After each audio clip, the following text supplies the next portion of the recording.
Hola, ciao, bonjour, how you doing?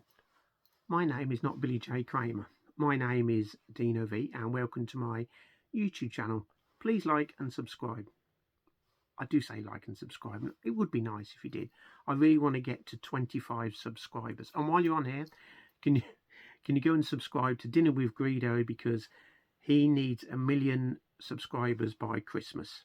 So he's only 999,000 off, I think. Yeah, it'd be nice if you could like and subscribe and comment. Let's cut to the chase. So the first thing is, most fans now have seen the new Beatles documentary, Beatles 64, and a general consensus is, by most, it's not that great. It's not that brilliant. I'm not on here to discuss that, but it led on to something I was thinking of, which I've probably totally forgot. But a lot of you might have subscribed to Disney Plus to watch it, and maybe some of you watched it several times. But the general consensus is that it's too much of a rehash of the Beatles' first US visit, if you've seen this, crossed in a bit with the Beatles 8 days a week, as in a documentary with way too many people talking. That seems to be the general consensus. However, people love the fact it's been cleaned up, and there is about 20 minutes of footage in it, and the sound is way superior. In a nutshell, that's what it seems to be. A lot of people are saying it's aimed, one, at the American market. It's only 2 weeks of the Beatles' life, even though they've got music and interviews from years later. I don't know if it would be seen as a failure. I don't know if there's ever any Beatle failures. Even the Beatles' failures, popular, isn't it? If that makes sense. But a lot of people are saying as well, it's for new fans. It's not for die-hard fans. So that could create a real problem for us collectors, because if things are being made now for new fans, because we're dying off. I mean, I'm still alive as I make this video. If I die while I'm making this, then it goes to prove the point. So is stuff now being made for new fans and collectors? It's a worrying thought if it is, because we're all aged. I'm not a first generation fan. My mother is, and I know I've got many friends that are first generation fans. So I'm the next generation. Now there's like our children's generation.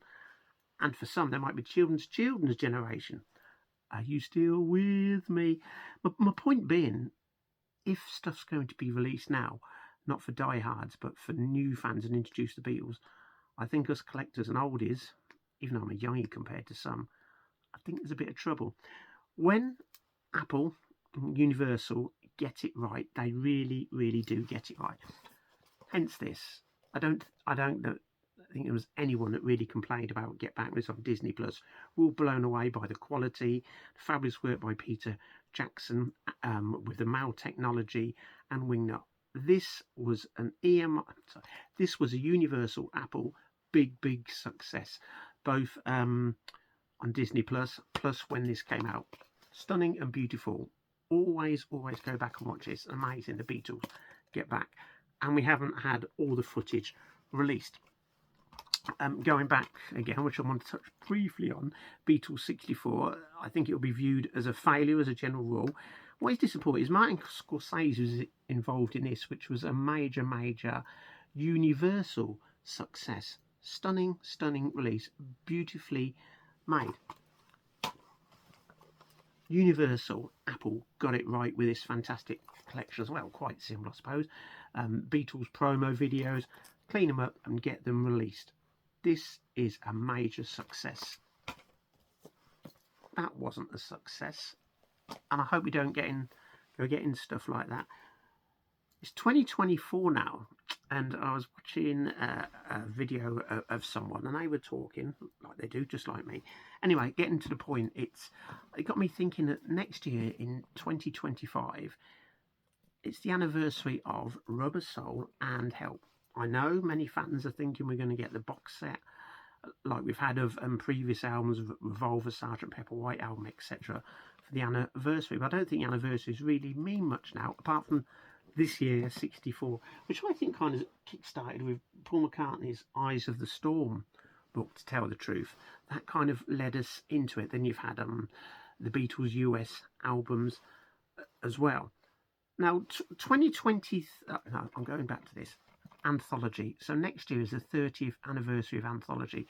So if you watch Beatles 64, you see how much it's been cleaned up on the interviews and some of the footage, and it's stunning compared to what it was. So this is my thought and feeling that next year is the 30th anniversary of Anthology. When I say Anthology, I'm talking about the TV series, which was started broadcast in 1995, and the first release of the early years of Anthology. So we got those in 95, and as well as a single, Free as a Bird. If you're quite a big fan, you'll know that anyway. If you're a new fan, I don't think you probably may not know that. In 96, we got Anthology 2, and we got Real Love, issued as a single. And then later on in 1996, we got Anthology 3, released on CD, vinyl and cassette. I keep forgetting there were cassette versions as well. So with the 30th anniversary of Anthology, I do believe this will be reissued. I do believe... Stop tapping that, sorry about that. I believe this will come out on Blu-ray next year. This is my worry. Yes, we want all this footage on here. Being greedy, we will want more. Universal and Apple being who they are, I think we'll release more. And here's the worry on it. Will we get this on Blu-ray with bonus footage on? Besides all this being cleaned up, I guess, by Peter Jackson, the Mal Technology and Winger, besides all that being cleaned up, will we get bonus editions, extra editions, deluxe editions and collector's editions, not just on Blu-ray but on vinyl as well? And this is my point on this. So last year, 2023, we had these come out on CD expanded, on vinyl expanded, plus besides black vinyl, also on coloured vinyl, plus you could buy them in the box set as well. In my opinion, again, totally unneeded. I got the 2 CDs when they were cheaper, didn't buy them when they come out, because really, I love the old mixes. And then when they did come out, people were moaning about, especially about I Am the Walrus. Plus, Now and Then was tagged on as a bonus, which I think is still kind of an insult and daft and stupid, tagging it on as an extra track on here, and it's 67 to 70. So my point being, with the Anthology box set, if it comes out, I do feel and think that there might be an Anthology 4. Now, on Anthology 4, what would be put on it? And this is my other thought. If Anthology 4 comes out on CD and also on vinyl and probably cassette, part of me thinks we might get another Beatles single. I know it sounds insane, but I do think we'll get another single. The one you may have heard about, and nobody's heard it, and it wasn't finished. If a Beatles single isn't finished now, it doesn't matter, because it can still be released. All for Love, done by Paul and George. Will All for Love be the final Beatles single? When Now and Then come out, did Universal Apple say this will be the final Beatles single? Did Paul say it'll be the final single? Did Ringo say it? I can't remember. And I don't know if you fall into the trap. When this came out, I was invited up to the Beatles Story Museum. I always get confused. Brilliant museum on Matthew Street, run by Rogue Best, and his brother Pete's involved in it. So I fell into the trap. I bought this on CD single. I thought that was nice. And then I thought, I'm not going to get it on vinyl. So I bought the 7-inch, the blue one, the white one, the marble, the 12-inch. I didn't get was a 10-inch, and I think there was another.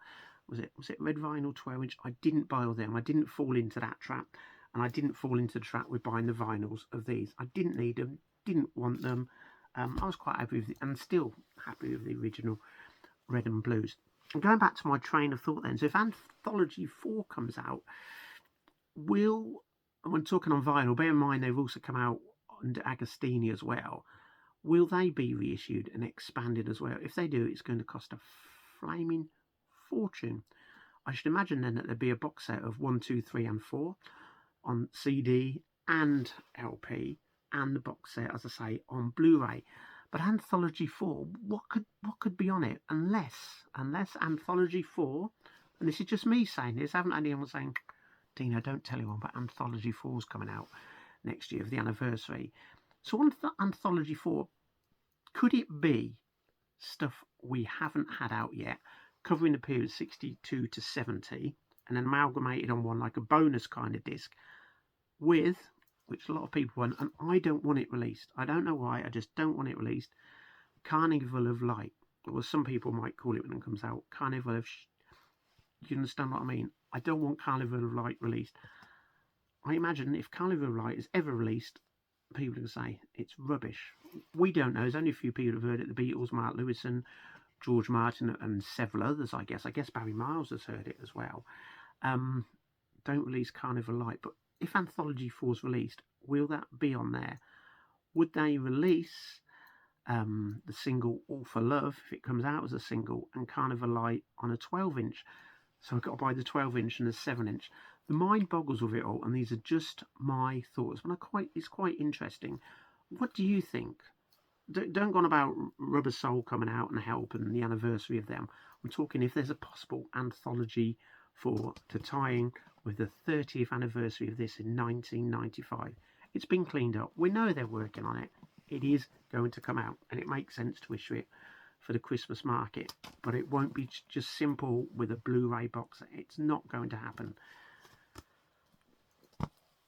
I hope there's not a Beatles box set of pitch disc albums that come out. We've got virtually all of them now, haven't we?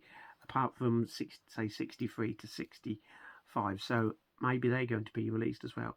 But Anthology is what I'm focusing on. And what do you think? I mean, we've had a plethora of box sets, solo stuff as well come out. Still waiting, obviously, for Ringo album. I mean, I think virtually the only Ringo thing I've got is that 7-inch set. But anyway, going back to the chase, what do you think about Anthology 4? Whether it be CD, vinyl, Blu-ray? Are we going to get extra stuff? Now, you may be aware as well, I have a copy of it, and many other fans I know do. Beatles Anthology Director's Cut, which is stuff that was filmed and recorded, primarily interviews with Paul, George and Ringo, plus other stuff, plus unseen footage, which was not released on the official cut. So you can buy a director's cut, not official, and it's quite a while longer. Unfortunately, it's is it time code where it's got the time in it? A lot of it's in black and white, but it's still fascinating to see the stuff they didn't use. So let me know in your comments, Anthology 4, what you think could be on an album. Is there still a lot of stuff we haven't heard yet? If it is released, and if we have got stuff on here from 63 to 65, it's going to be interesting because we still haven't had From Please Please Me to Rubber Soul yet issued on the deluxe box set. So let me know in the comments. I'd like you to subscribe. I'd like to reach 25 subscribers by Christmas. And thank you for watching. Thanks for subscribing. Do comment. It helps my channel. And I may see some of you here, there, and everywhere. So thanks for watching. Au revoir and have a good night.